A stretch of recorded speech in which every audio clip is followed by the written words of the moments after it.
¿Qué se necesita para convertir un proyecto de alimentos en un negocio que convence a inversionistas a nivel nacional?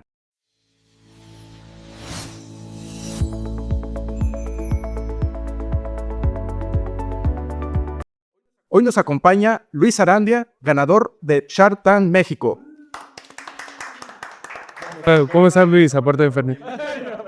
Muy bien, muchas gracias y listos para compartir un momento aquí con ustedes. Muchas gracias. Pues gracias. Déjenme presentarlo y dar un poquito de su reseña. Bueno, Luis es ingeniero industrial del Instituto Politécnico Nacional. Como ya mencioné, es ganador de Shark Tank México. Participa en el programa 30 Promesas de Forbes, líder de Kibernus, expresidente de Coparmex Estado de México, exdirector de inteligencia empresarial del Instituto Politécnico Nacional, presidente de Grupo Arandia, cofundador de Grupo Empresarial Deportivo D+B, fundador de Marketank Corp, socio de Disruptivers y accionista de Tree Life Group. Todo eso. Pues platícanos, Luis, ¿qué fue lo que te llevó a decidir participar en Shark Tank? Pues mira, más allá que decidir, a mí me tocó estar en la temporada 3, del episodio 6. En ese entonces existía un equipo de investigadores del programa de Sony, de Shark Tank, y en el contexto del INADEM, o sea, cuando todavía existía lo que era el INADEM, pues detectaban ciertos proyectos con un factor de innovación. El mío cumplió con las características, me hicieron una invitación vía redes sociales y ahí nos citaron ahí, creo que por la Condesa, por la Roma, te hacen un pequeño filtro, después te piden documentación, o sea, vas pasando como ciertas etapas, hasta ya la última en la que te dicen, ¿sabes qué? Sí, tu proyecto está seleccionado por la trama documental, por la parte de imagen, de protección de marca y demás, y ya te hacen un pre-pitch, haces como un pitch antes de, o así, pues ahorita como lo están haciendo, ya va en la temporada 10, hasta que ya te convocan.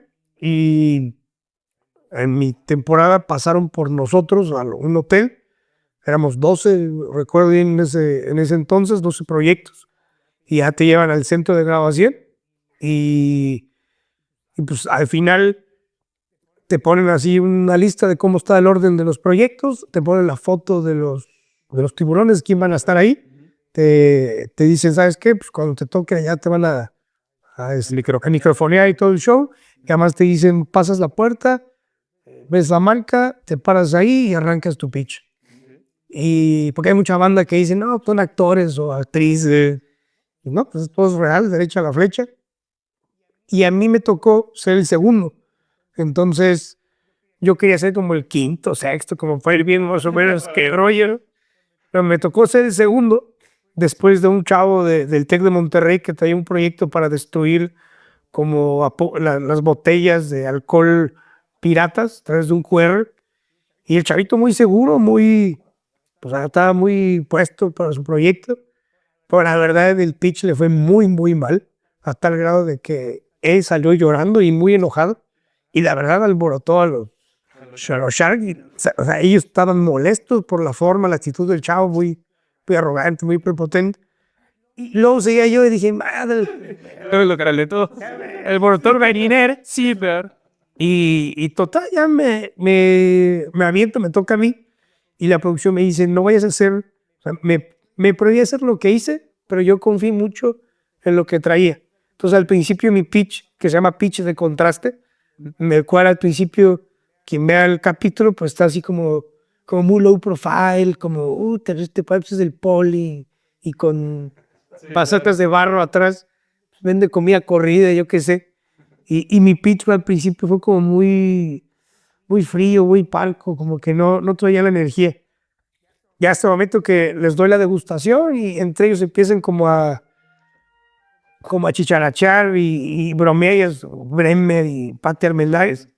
Al final yo me paso para atrás y tenía un rack con mis charolas, entonces ahí le doy la vuelta y ahí arranco ya mi pitch, pero ya como todo un crack y no, pues mi empresa es Proactivayo, somos una empresa mexicana, 100%. Les aventé a todo el pitch y me basé mucho en la improvisación de las preguntas que le habían hecho al previo y dije, pues, las articulo de manera que casi resuelva lo que yo veía que me preguntaban, lo articulé yo en mi pitch para que al momento que yo terminé de dar el pitch, pues literal yo me puse así como guardia de taekwondo y pues déjense venir, cabrón, sí, estoy listo para fregar. Sí, claro. Y no, o sea, yo esperaba preguntas, ¿sabes? El bombardeo que le hicieron al otro chavo. Y afortunadamente Rodrigo Herrera como captó rápido la idea, digo, yo ya entendí todo, te ofrezco 1,5 millones por el 35%. Y ya de ahí se desencadenó a que cada uno de los Sharks, pues cada quien daba su propuesta y todo el show. ¿Cómo ve? Sí, vuela. Y justamente, bueno, entonces, yo vi el episodio, perdón, porque ahorita lo volví a ver y dije, sí me acuerdo de ese episodio, sí me acuerdo de haberlo visto muy vivo. Y eso, o sea, como que una de las cosas que a ellos les sorprendió es que tú les dijiste, esta comida fue hecha hace 8 meses. Es cosas así puede que decir, que ellos se quedaron así, con razón está fría. Con el salta. Sí, esa. Entonces por eso ya fue como decir, ahorita que platiques, como estaba acordando de todo el episodio. Y sí, o sea, pues el speech sí fue muy llamativo y me acuerdo que, ¿con quién entró? ¿Rodrigo Herrera? ¿Nada más? A los 5 le querían entrar y al final yo en el programa elegí a Pati Armendáriz, Luis Harvey y Rodrigo Herrera. Okay. Y ya en el due diligence real, ya en el que yo iba cada 15 días a las oficinas ahí de Pati en Bosque de las Lomas y pues, por cómo se fueron dando los términos, las condiciones, yo ya decidí no continuar con el due diligence bajo esos términos y condiciones. Okay. Y con quien sí cerramos fue con el equipo de Rodrigo Herrera, que la verdad muy buenos, muy asertivos en la parte del acompañamiento que nos dieron a los 5 proyectos que en ese entonces estábamos. Y lo veíamos creo que una vez al mes ahí en Samara, en Santa Fe. Nos compartía a su equipo de marketing y de repente él sí sentaba con nosotros a compartirse esa estrategia, nos regalaba libros y demás. Ya después pasó la pandemia y ahí sí a todos nos frenaron los proyectos, se quedó en stand-by y fue parte de la experiencia ya en del post-producción. Okay. ¿Y continúa ahorita el proyecto? El proyecto continúa, de hecho, aquí en Aguascalientes con el restaurante que puse, voy a empezar con la tecnología de Practivite a crear ciertos menús que tengo ahí en el restaurante para empacarlos con la marca de Apapacho y crear un concepto de souvenirs culinarios ya muy hecho en Aguascalientes, generando un cierto tipo de producto para el turismo nacional e internacional, ya que hemos logrado rescatar recetas ancestrales de las cocineras tradicionales de aquí de Aguascalientes, que yo al no ser de aquí, como cualquier turista nacional e internacional, pues andas indagando qué es la comida típica de Aguascalientes y pues al final, o lo más viable siempre te llevan las chascas, que son esquites, para los que venimos de Hidalgo, de la zona centro, los bolillos con crema, que es como la torta en Cabo, que está muy bueno, por eso es muy sencillo, y los tacos de color, que también me llevaron ahí, que son tacos de guisado al final de cuentas. Y cuando yo me pregunté que no hay un platillo mucho más icónico que le dé una identidad gastronómica de estado, y fue cuando me acerqué al Instituto de Cultura, y fue cuando con una chef y con los diferentes programas que tenía ahí el instituto, logramos diseñar el primer menú 100% hidrocálido con este rescate de recetas, y hoy por hoy somos el primer y único restaurante con un menú que le nombramos Legado Hidrocálido, que son 5 platillos que de verdad no los vas a probar en ninguna parte del país, más que aquí en Aguascalientes y más que allí en el restaurante Apapacho, que logramos consolidar este menú de Legado Hidrocálido, donde cualquiera de los 5 platillos literal está para chuparte los dedos, no por un sentido de echarle coba a las cocineras o a los platillos, sino simplemente desde los nombres. O sea, el mole de verdolagas con condoches, que a mí me fascinan las verdolagas con carnita de puerco, pero verlo en mole, ver una presentación, luego los condoches que son como estas empanaditas al horno, muy tradicionales de estas zonas de por acá, pues créeme que ese es mi favorito en el sentido del sabor. Pero hay otros platillos con historia como el plato trianero, que se hacía con los frutos de los huertos de ahí del barrio del Encino, y cuando tú lo ves parece como algo muy picoso, pero realmente el platillo es agridulce por todos los frutos que trae el platillo. Y para mí también es uno de los mejores que tenemos ahí en el Delegado Hidrocálido. Y los tacos de cabeza de toro en adobo, estas son una delicia, porque dice que no hay buenos tacos en Aguas, váyase ahí a la Papacho y échese unos taquitos de cabeza de toro. De verdad que está de rico. Pero que sí suena muy, sí es muy bien del barrio de Triana. Claro, de hecho hicimos la selección, esa parte de entender la idiosincrasia, el devenir histórico del barrio del Encino, el barrio de Triana, con esta parte española, taurina, aficionados a la tauromaquia, y logramos darle un guiño ahí en Apapacho a toda esa comunidad. Ahorita que viene la feria y todos los aficionados a los toros, tenemos un platillo que se llama el muletazo al alma, que ahí sí logramos integrar un poco de todos estos ingredientes hidrocálidos. Es una cama de chascas con un corte de ribeye de 350 gramos, bañado en mole Aguascalientes, que está hecho a base de guayaba de Calvillo y de 11 ingredientes más, que le hace alusión a los 11 municipios que conforman el estado de Aguascalientes. Y el corte se llama muletazo al alma, una por la parte de este tema de tauromaquia, pero en el emplatado, el mole pareciera como la sangre que le da al estoque, al corte de la carne, y con la cama de chasca, que es muy característico aquí del estado.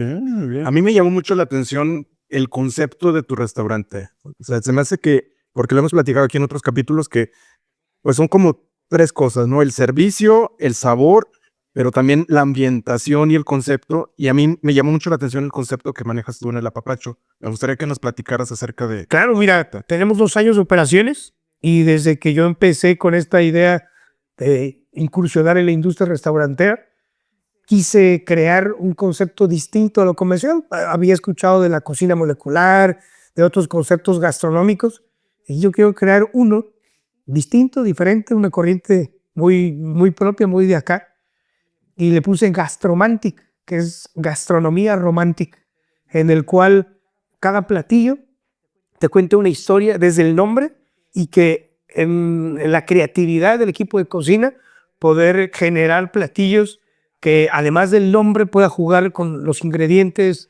con la historia del lugar o del contexto, y la finca, que al final de cuentas arquitectónicamente le da un contexto y un arrope de decir la experiencia integral, no solamente desde lo histórico, cultural, arquitectónico y gastronómico. Esa fusión es lo que te permite que cuando vas a Apapacho, pues estar en una finca de alrededor de los 1730, tiene la misma datación que la iglesia del Encino.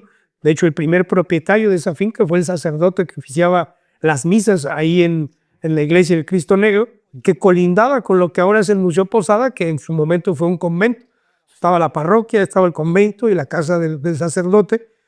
Y en el pasar de los tiempos, el rescate que se le hizo con todos los preceptos del Instituto Nacional de Antropología e Historia, pues también fue todo un reto, por lo cual los que aprecien desde una mirada arquitectónica, tenemos un muro rajueleado, pisos originales, ciertos rescates de las pinturas que hay dentro de los salones, que los restauradores lograron detectar el testigo y de ahí hicieron el patrón para poder... Mucha gente pensaba que era papel tapiz, pero pues estaba todo pintado a mano y restaurado con las técnicas que los restauradores de línea pues tienen ahí a bien compartir, desde cal y ciertos ingredientes que nos compartían, que era muy interesante también ese proceso de restauración, y que todos esos pequeños detallitos, cuando vas a Papacho, pues sí te conectas con una finca pues, antigua, y que te evoca un momento de nostalgia, pero al mismo tiempo romántico, por lo que buscamos también desde el servicio, la experiencia, los meseros, los nombres, y la joya de la corona, que es ser la finca en el centro de Aguascalientes, con la cueva restaurada, que esta cueva forma parte de una red de túneles que viene desde el Cedazo y pasa por diferentes puntos de fincas, quintas, iglesias y demás, que en su momento fue una red acuífera, y ya en la época cristera se utilizó para resguardar a sacerdotes y hacendados, y fue en la época prejuarista cuando surge esta famosa leyenda de Juan Chávez, que era como el Robin Hood de Aguascalientes, que le robaba a los ricos para dárselo a los pobres y utilizaba la red de túneles para escaparse y esconderse de la gente que los perseguía. Entonces nosotros dentro de la finca tenemos una cueva restaurada para hacer ya ahora cenas románticas, despedidas de mano, aniversarios de boda o algún evento con connotación romántico, que nos estamos posicionando como un lugar muy exclusivo para vivir este tipo de experiencias y de cenas con este toque de gastromante, que es gastronomía romántica. ¿Y cómo pasa la finca de manos del sacerdote allá a ustedes? Pues mira, del sacerdote pasó una maestra, después de una maestra, a quien yo considero ahora mi abuelito postizo, que en paz descanse. La semana pasada Diosito lo tiene ya en sus manos, y por la conexión que yo tuve con él, con su familia, pues la verdad que son personas que son los actuales propietarios de la finca. En el rescate y en el momento que se empieza a generar ya la restauración, pues tengo a bien la posibilidad de conocerlos y les vendí la idea de adaptarlo y adecuarlo para hacer el restaurante. Y el señor me dijo, me gusta la idea, vamos a hacerlo, confío en mí, en la visión, y así se fue como concretando y conectando los puntos, las personas para hoy. Me encantaría jactar de decir que sí somos un restaurante icónico en el estado que ofrece una propuesta de experiencia completamente diferente para que el turismo nacional e internacional que quiera vivir algo mucho de la identidad hidrocálida, ahí nosotros les brindamos tanto desde lo gastronómico, el tour de leyendas que nos permite brindar parte de las historias que alrededor del Jardín del Encino, uno de los barrios más antiguos y bonitos del estado, con el Cristo Negro, al lado del Museo Posada, con la Catrina, de los más visitados del estado, y el jardín con la fuente, que para mí es de los más bonitos, en donde en un símil para mí es como el micro Coyoacán de Aguascalientes, y se presta para crear esta pues, generación de experiencias en donde las leyendas, donde la parte taurina, la parte gastronómica se fusionan y la gente se queda con un muy buen sabor de boca. Me platicabas que estuvo 67 años cerrada la finca. Abandonada. ¿Qué pasó con ese tiempo con la finca? ¿Por qué no la ocupó nadie? Nadie la quería trabajar. O sea. Pues más bien platicando yo con mi abuelito Postillo, me decía, pues ellos ahí crecieron, pues ellos sí vivieron ahí de pequeñillo.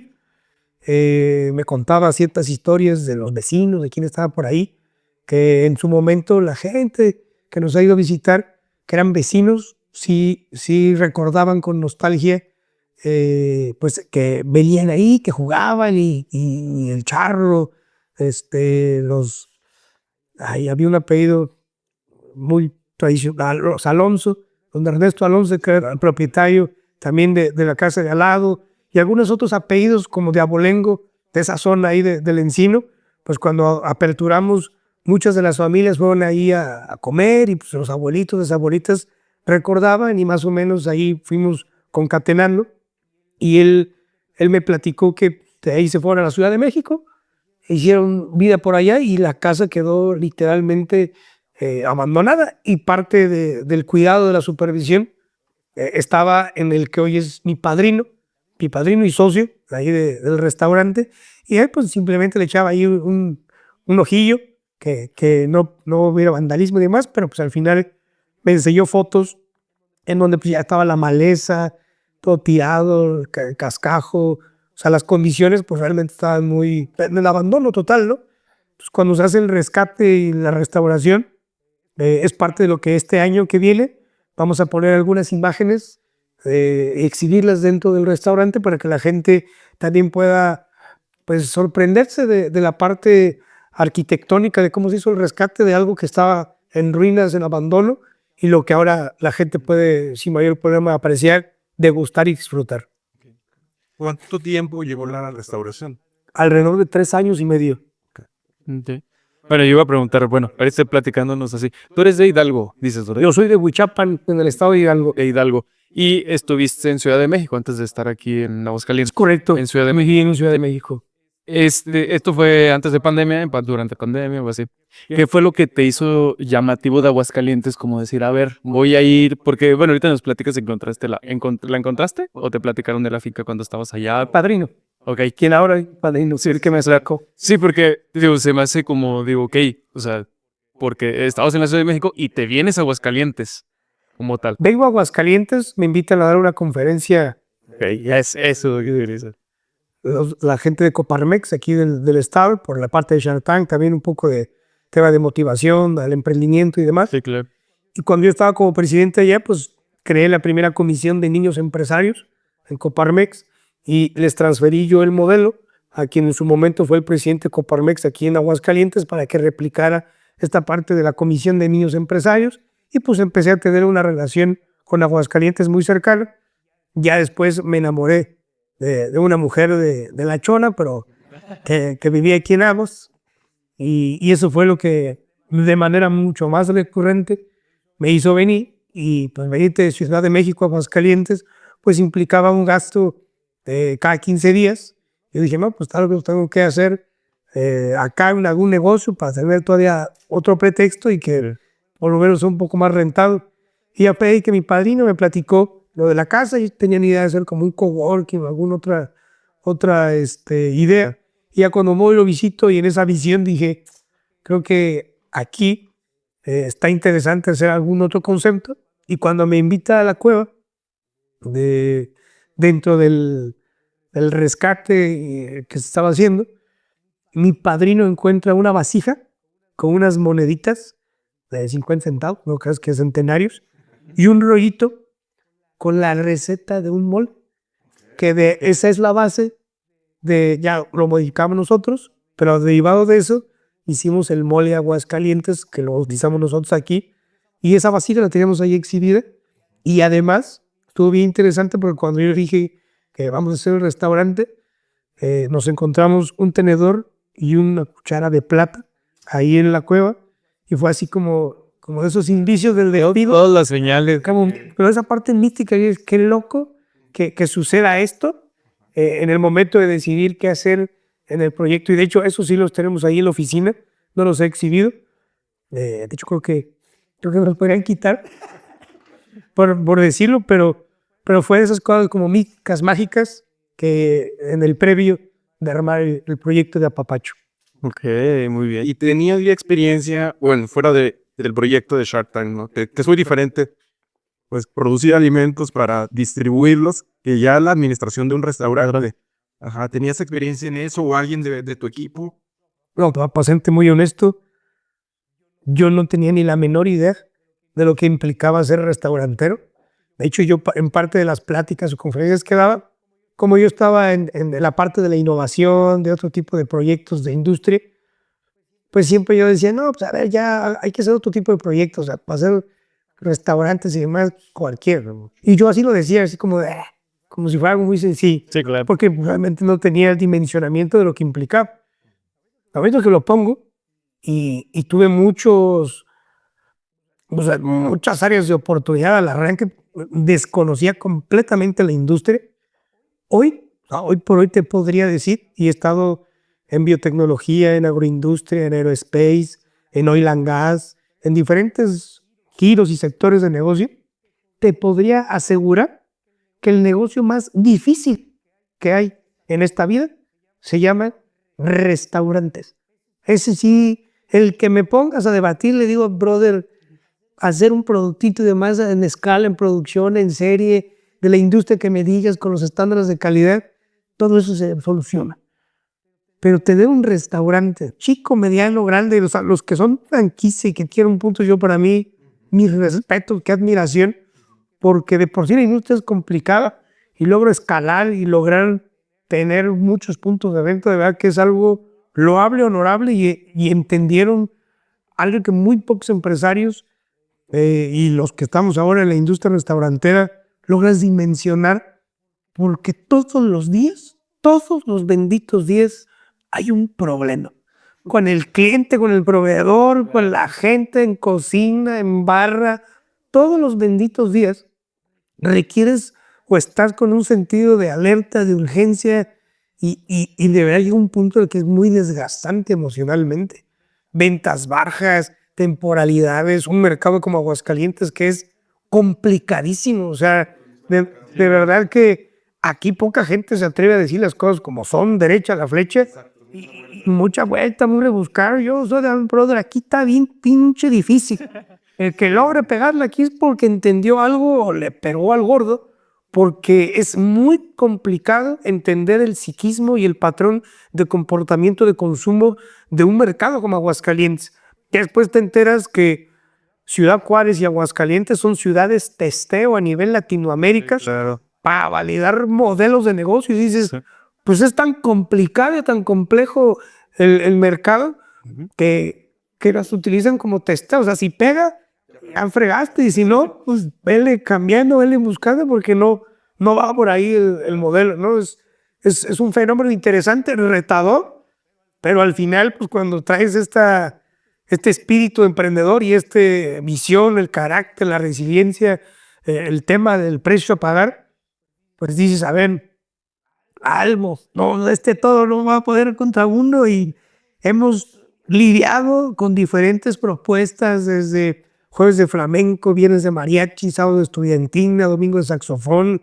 Hemos hecho Candle Night con música sinfónica a luz de las velas, catalleres que eran como catas de vino, tequila, mezcal en un formato de tipo TED Talk con talleres.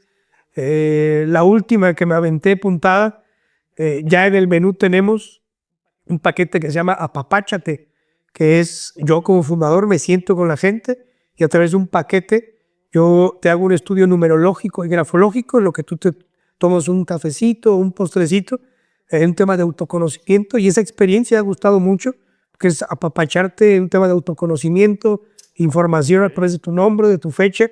La gente se va muy satisfecha, muy apapachada. Bodas por el civil, hemos creado diferentes locuras ahí, pero creo que estoy en una etapa de entender, ahora sí ya un poco más, el mercado de Aguascalientes para posicionarnos como uno de los mejores restaurantes, no por la ubicación, por el lugar, la finca o por la parte gastronómica, sino por entender que si tú te das cuenta de que en 450 años no había un lugar en donde tú pudieras vivir una experiencia 100% hidrocálida, creo que ese es el momentum que yo ahorita y el vacío que estoy llenando para decir, no importa de dónde vengas del país o de otra parte del mundo, si vienes a la Feria de San Marcos, o vienes a la Ruta del Vino, o vienes a visitar una planta, o vienes de vacaciones, o vienes a visitar a un familiar, cuando la pregunta que todo el mundo hace de ¿y a dónde podemos llevar a alguien para que coma algo de aquí? Típico. Y suena feo, pero a mí me tocó. O sea, a mí cuando me invitaron de Coparmex, me llevaron al Encino, a la Mestiza, a comer comida yucateca. Los típicos. Y yo digo, oye, ¿qué tiene que ver Yucatán con agua? ¿Qué pido? Porque les preguntaba yo, oye, ¿qué pido? ¿Cuál es el platillo típico de aquí? Porque yo veo que estos son salbutes, cochita pibil, esto es Yucatán. ¿Cuál es lo de aquí?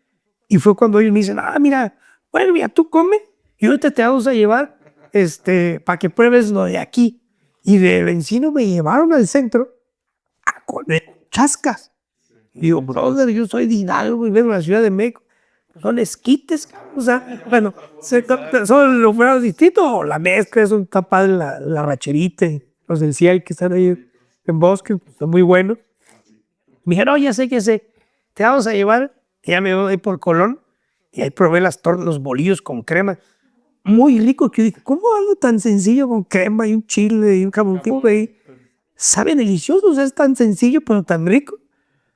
Pero dices, híjole, buscas como ese platillo como cuando vas a Puebla, que el chile en nogada, que el mole poblano, claro. O si te vas a Hidalgo, pues barbacoa, zacahuil, empanadas de Real del Monte. O sea, como cada lugar tiene su platillo típico, y buscaba yo eso. Desconocía, era mi primera vez que veía Aguascalientes. Y derivado de ese momento fue cuando yo dije, encontraste ese mercado. Qué loco que que no hayan tenido un producto. Después me llevaron a la Norie, después que visité, y ahí probé el chile Aguascalientes. Muy rico, muy dulce, pero ya cuando conocí a las cocineras tradicionales y que diseñamos, o que me presentó el chile a la antigua Aguascalientes con la guayabada y todo lo que conllevaba ese chile, que de hecho fue el chile que yo seleccioné para mi boda. Y es una delicia, la verdad, el chile al antiguo Aguascalientes, que lo tenemos dentro del menú del legado hidrocálido. Y yo dije, esto es lo que yo andaba buscando, un platillo que digas, esto es de aquí, tiene la esencia de aguas, tiene ingredientes del estado. Y derivado de eso fue cuando dije, debe de haber más. Y fuimos a asientos, a pabellón, y con la gente dices, claro que hay gastronomía, y muy rica y de muy buen nivel. Y creo que con el menú del legado hidrocálido, yo te aseguraría que de Tijuana a Yucatán, que no lo vas a probar más que ahí, pero si nos ponemos a competir con cocinas de otros estados, con esto, yo te digo, con esto competimos. Y traemos con queso las enchiladas para decir, tanto a nivel gastronómico, a nivel conceptual, a nivel histórico, cultural, en Apapacho brindamos una experiencia que quien vaya se va a llevar una mirada muy apreciativa del estado por lo que conlleva y las historias que contamos ahí y por los platillos que cuando hemos tenido oportunidad de convivir con la gente, pues les contamos, por ejemplo, que encontramos la receta ahí en la cueva y la gente dice, ¿qué platillo es? Y es el beso hidrocálido, que son unas enmoladas de pollo con el mole Aguascalientes, y le pusimos beso hidrocálido por enaltecer la historia de independencia, de cómo se separa Aguascalientes de Zacatecas a través de un beso del general Ignacio López de Santana. Entonces, es un platillo que tiene historia y que además la receta que nos encontramos ahí, dices, puta, esto tiene historia, esto tiene otro sentido de apropiación, de identidad, de arraigo, que la tradición en Aguascalientes de ir a la misa del encino y después ir a comer comida yucateca, y es cambiar esa tradición de 60 años es muy complicado y el marketing no lo va a lograr. Pero creo que el tiempo, creo que la difusión, creo que el seguir haciendo y brindando un buen servicio, y a pesar de que como en cualquier restaurante siempre tienes días buenos, días malos, a veces te llega gente incompleta en la cocina y la gente no lo sabe, simplemente pues ellos quieren que les sirvan rápido, bueno, bonito y barato, y no saben que te faltó gente en cocina, que no vino un mesero, y es parte de lo que creo que todo que está en la industria sabe que lidiamos contra esos temas, pero el modo rajo, creo que estamos haciendo las cosas bien, y les adelanto ahí la primicia, creo que cuando yo fui a Puebla, viví una experiencia en un restaurante que Volkswagen y Audi lo auspició, ese restaurante, y pues Volkswagen, Audi es la empresa insignia de Puebla a nivel industrial, y ese restaurante se convirtió en el restaurante insignia gracias a ese apapacho, por así decirlo, que le dio la empresa monstruo insignia del estado. Y desde el chile en nogada y todos los platillos muy poblano con la talavera, toda esta experiencia poblana, cuando yo lo viví, dije, esto está muy padre replicarlo. Y dije, acá tenemos una empresa monstruo que es la Nissan. Sí, claro. Y fui y me acerqué con ellos, les vendí esta idea y ya estamos en tema de cierre para decir, ok, me gusta la idea de decir, sí, somos la empresa insignia del estado, la que genera una derrama y una influencia y un impacto positivo a nivel económico. Vienen visitantes de muchos países, de muchos estados, de proveedores, y a veces ellos mismos me compartían, híjole, ¿a dónde los llevamos? Y siempre eran los mismos, o del norte, o en alguna zona que era como lo de siempre, que hasta la misma gente decía, híjole, pues no hay como otra cosilla. Y creo que ahora con esto que estamos proponiendo les gustó mucho, y creo que vamos a poder replicarlo, y si eso se da, pues creo que sí nos pudiéramos convertir como en ese restaurante icónico, insignia del estado, por lo que brindamos, por lo del menú, y también con todo este arrope de Nissan, de los aliados estratégicos en turismo, en cultura, pues creo que esto es lo que se va ensamblando, se va sinergiando, y ojalá la gente también lo empiece a valorar, a apreciar y a apapachar, que es parte de lo que nosotros decimos. La gente buena merece un apapacho. Ay, nice, qué lindo. ¿Hay algún festival aquí en Aguascalientes donde se concurse o donde se participe para exhibir los mejores platillos, los mejores lugares para comer? Pues ahora que soy yo afiliado a la Canirac, me acabo de enterar, de hecho en la sesión pasada, que existe un concurso que se llama Saturnino, o la Saturn, algo así, Sí, la Saturn. que es como un concurso en donde todos los restaurantes de diferentes giros, desde mariscos, desde hamburguesas, la verdad desconozco bien, pero sé que existe este concurso en donde reconocen, pues, en estos diferentes rubros de la restaurantería, el mejor o el más cómodo. O sea, creo que tiene diferentes premios, pero es lo único que yo sé a nivel de concurso que haya en el reconocimiento dentro de la industria restaurantera aquí en Aguascalientes. Y sé que hay algunos festivales con cerveza artesanal que han invitado a diferentes personalidades, parrilleros y demás, Fico 13, y con Maite, la chef de Aguascalientes, sí sabe, pues hacen tamalitos y hacen como cocina muy de casa, de hogar, con las cocineras tradicionales aquí del estado. También son de los pocos lugares en donde puedes apreciar parte de la gastronomía hidrocálida. Mencionaste que hace ratito, que no lo podemos dejar de mencionar, la feria, ¿no? La feria de San Marcos, la Ruta del Vino, existe el Festival de las Calaveras. ¿Qué representan para tu negocio esas temporadas? Porque platicamos en el episodio pasado que es un laboratorio. Sí, la feria es en Marcos. Porque pues son en 3 semanas tienes que vender todo y recuperarte, y si funciona, no funciona, y si no, pues a lo mejor no. Para ti, ¿qué representa la feria? Porque también pasa la otra experiencia de que todo el mundo se va a la feria y se desocupa del resto de los negocios, ¿no? Yo me quedé impresionado. Yo vivo en el norte y dices, el fenómeno de la feria es tan impresionante como toda una zona, por lo menos la zona norte, que estaba muy alejado del perímetro ferial, así, se vacía, o sea, cerrado, y dices, wow, o sea, es impresionante como una festividad, que ferias hay en todos lados, pero aquí sí muy notorio la concentración masiva que hay en una demarcación, y las demás se quedan descuidadas por todo un mes.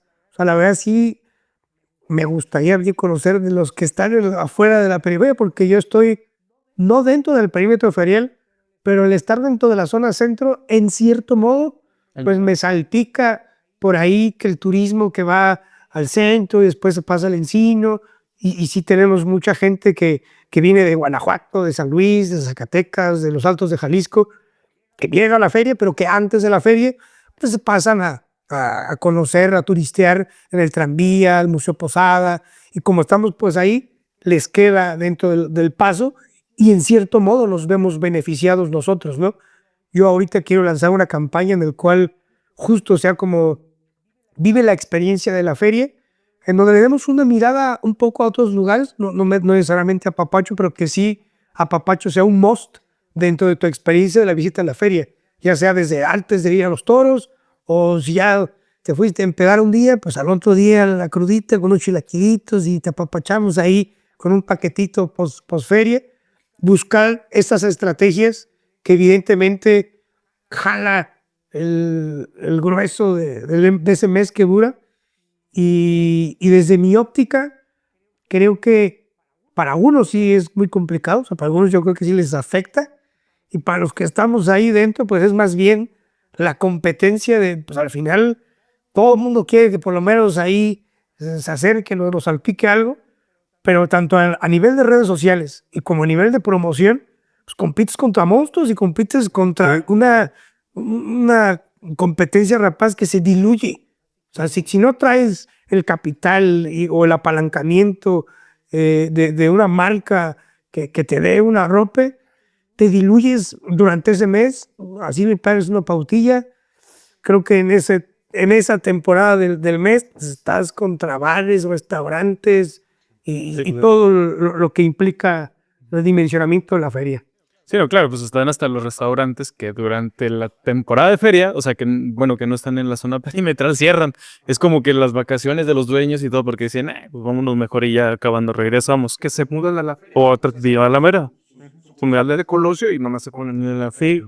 Y ellos que tienen ese privilegio, porque la verdad no todos tienen ese espacio para salirse de su zona foránea y estar dentro de la feria. Sí, claro, los costos, todo. Es muy Imagínate, fuerte. renta, nómina de todo un mes sin tener flujo, la verdad se me hace un modelo muy complejo y los que están alrededor o fuera, estaría muy interesante saber cómo le hacen para no verse tan Afectado. afectados. ¿Buscas un punto de venta fácil, moderno y sin complicaciones? Sabiomart es una aplicación web, no necesitas instalar nada. Accede en tiempo real desde cualquier lugar donde tengas internet. Puedes usarlo desde cualquier computadora, laptop, tablet o celular y entrar desde varios dispositivos al mismo tiempo con las mismas credenciales.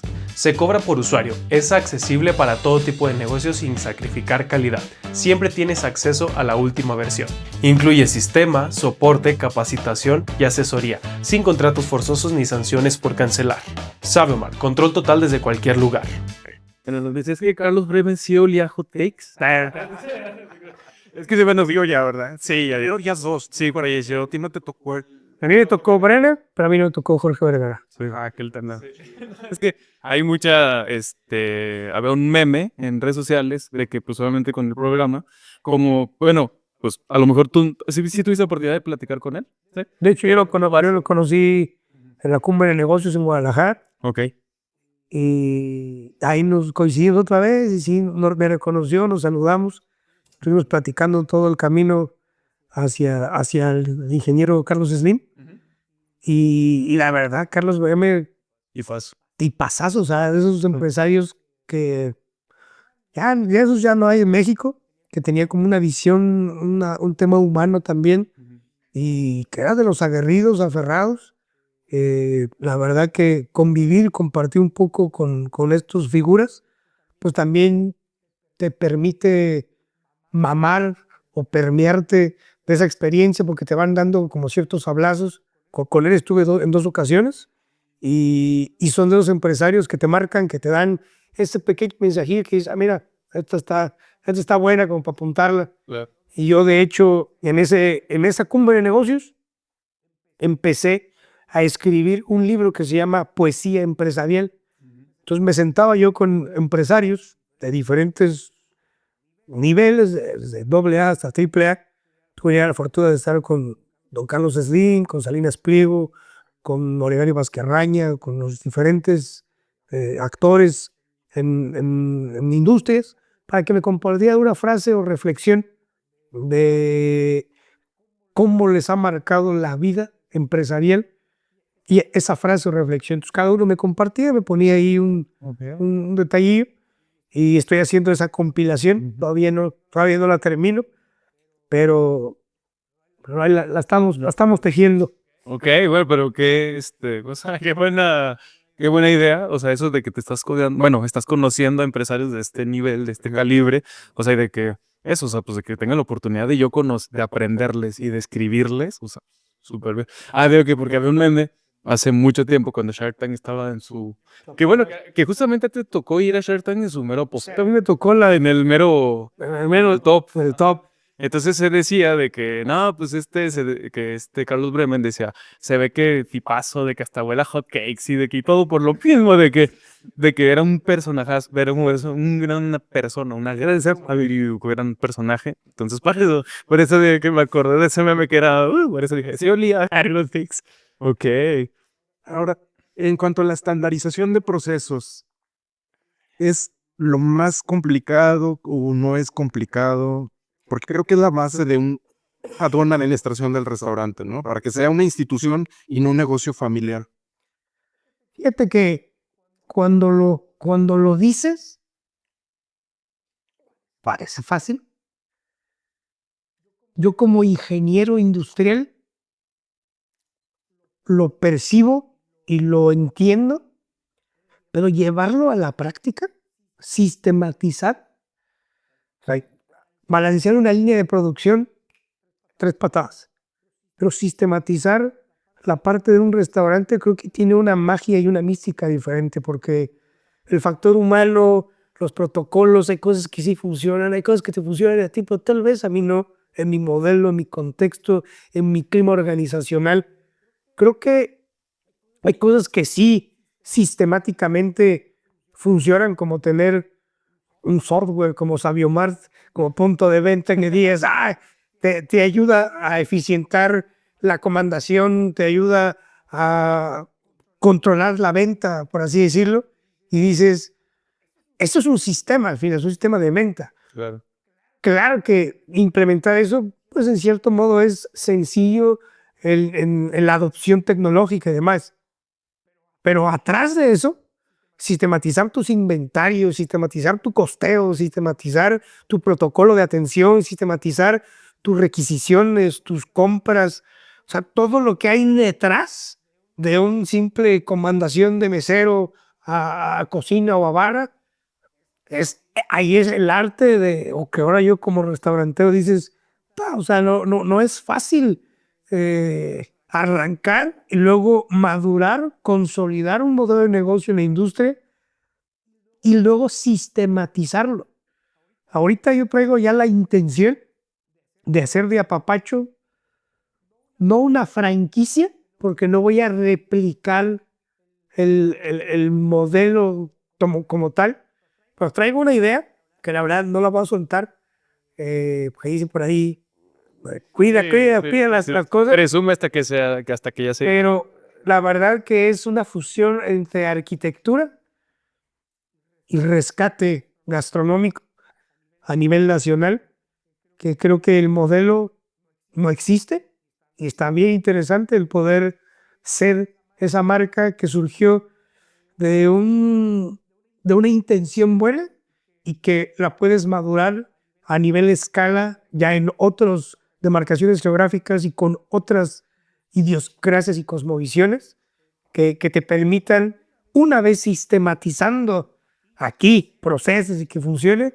ahora sí, ya va a ser 2, 3 adecuaciones, pero la esencia de la sistematización del proceso, del dominar como tal, creo que eso es lo que me va a permitir a mí dar ese brinco y ese salto. Ahorita estoy justo en esa etapa de consolidar la mayor cantidad de sistemas posibles dentro de la experiencia y dentro de la administración. Porque sí, cuando uno arranca, pues el mundo ideal, a veces, o sea, muchos pudieran pensar que no, pues el dueño del restaurante. Tal vez, en mi experiencia sí es, yo tenía que ir al agropecuario, ir al Costco y las compras y llegas cargando todo el show. No bateando, ¿no? Porque al final dices, ¿qué necesidad? Hay otras maneras, hay otros sistemas, ¿no? Pero no los vas conociendo hasta que o alguien te lo comparte o te sientes con algún otro restaurantero que ya tenga 10, 15, 20 años y que te diga 2, 3 cocos, zapes y dice, no seas sonso y se hace para acá. Pero tenéis una industria muy celosa. O sea, es una industria que las recetas, que la salsa, el cómo manejo yo, mis proveedores, como que cada quien tiene su receta secreta en el tema operativo, administrativo, y cosas que sí funcionan, hay cosas que en otros modelos tal vez no. Y creo que cada quien va tropicalizando y agarrando a su manera que sí te funciona dentro de tu misma capacidad administrativa, porque muchas veces delegar y pues, ahí están los Exceles, ahí están los formatos, pues nada más llenen y vayan guardando, ¿no? Creo que va mucho más allá de solamente pensarlo por ahí. Ok, correcto. No, pues interesantísimo toda la información que nos estás dando. No sé si quisieras tú agregar algo con lo que quisieras tú cerrar una frase así que nos llevemos para el resto del... A lo mejor, bueno, lo que me gustaría, porque la capacidad, ya lo oyeron, o sea, la capacidad que tiene de tanto emprender y hasta el verbo, De idear negocio. de idear negocio y todo por el estilo es, ¿tú qué consejo le darías a un emprendedor? En este caso, bueno, yo sé que ahorita estamos dirigidos un poquito a lo de restaurante, a lo de comida así, pero pues sabemos en general, entonces pero me gustaría de que dieras algunos consejos en general a los emprendedores de decir, pues no sé, algo que a ti te gustaría decirles.